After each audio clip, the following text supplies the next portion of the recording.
Mr. Chairman, I'd be happy to yield to Senator Collins if she'd like to go. Are you sure? Okay.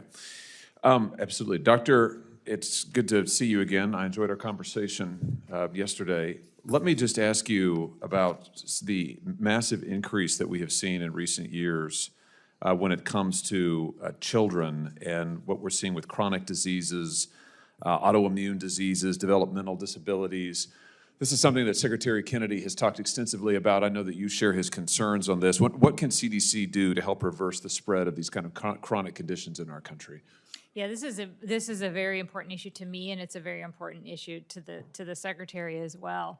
I think, as CDC refocuses its efforts specifically on communicable diseases to prevent, detect, and respond to infectious diseases and emerging threats, we'll be laser focused on that area. But I think we will continue, and I will continue to make sure that we're supporting the Secretary's vision on overall making America healthier again, making sure that we're supporting his initiatives to improve food sources for our children, making sure that we're supporting efforts to allow our children to enjoy physical activity, making sure that we're supporting clean water that is available to them, to really reduce all of these conditions that are leading to exactly what you just talked about, chronic diseases in our children, which ultimately is a public health threat that we just cannot continue to promulgate in this country.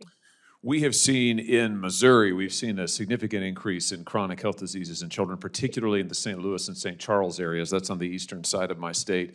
One of the reasons for this is the presence of nuclear radiation and nuclear toxins in our soil, in our air, and in our water. Are you familiar with the Westlake Landfill Superfund site in Bridgeton, Missouri? Do you know what I'm talking about? I'm not familiar, but this is something that, again, these are very important issues to me, and I'm happy to work with you if I'm confirmed as CDC. This Superfund site dates back to the Manhattan-era uranium enrichment project. St. Louis was a uranium enrichment site during the Manhattan Project, of which we're very proud. But after the uranium enrichment was shut down, the federal government did not dispose of the nuclear waste. What they did instead is they dumped it into a public landfill.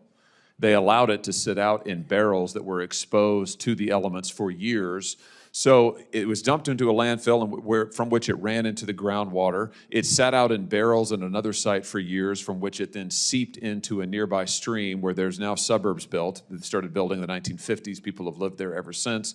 And if you look at a heat map for childhood diseases linked to nuclear toxins, to breast cancer rates and other forms of cancer, particularly in women, we have some of the highest rates in the nation right there, right around this area. And I'm asking you because, as CDC director, you've got jurisdiction over the Agency for Toxic Substances and Disease Registry. Back in 2015, this agency did a health study on this landfill, on the Bridgeton landfill, on the nuclear radiation that was in St. Louis, and what the ATSDR concluded was that there was not significant pollution, that there was no health risk. I want to quote this: no health risk to the surrounding community. Now, since that time, we have learned that, in fact, the ATSDR report relied on faulty data. It relied on faulty methods, and there have been multiple subsequent reports, including those done by the government and the Army Corps of Engineers, that have showed that there is, in fact, extensive contamination. And as we speak right now, the Army Corps of Engineers is moving people out of their homes in the St. Louis area, those who live adjacent to this creek where the toxins are. They're moving them out of their homes because of existing, continuing nuclear radiation in their homes, in their yards. We've had schools that have been closed because of the presence of nuclear toxins in the air, in the dust, in the soil. Here's my question to you. Will you work to ensure that ATSDR, if you're confirmed, that ATSDR reviews its methodology and does another thorough study that corrects its faulty methodology from the past and gets the facts to the people of Missouri that we deserve on this issue? If I'm confirmed as a CDC director, we will definitely look into this, and I'm happy to follow up with you.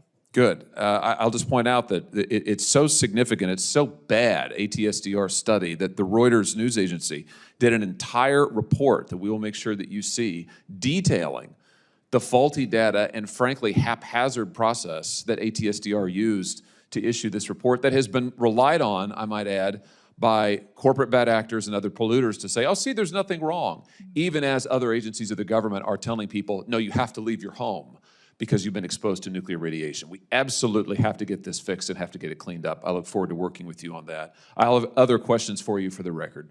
Thanks again for being here. Thank you, Mr. Chairman.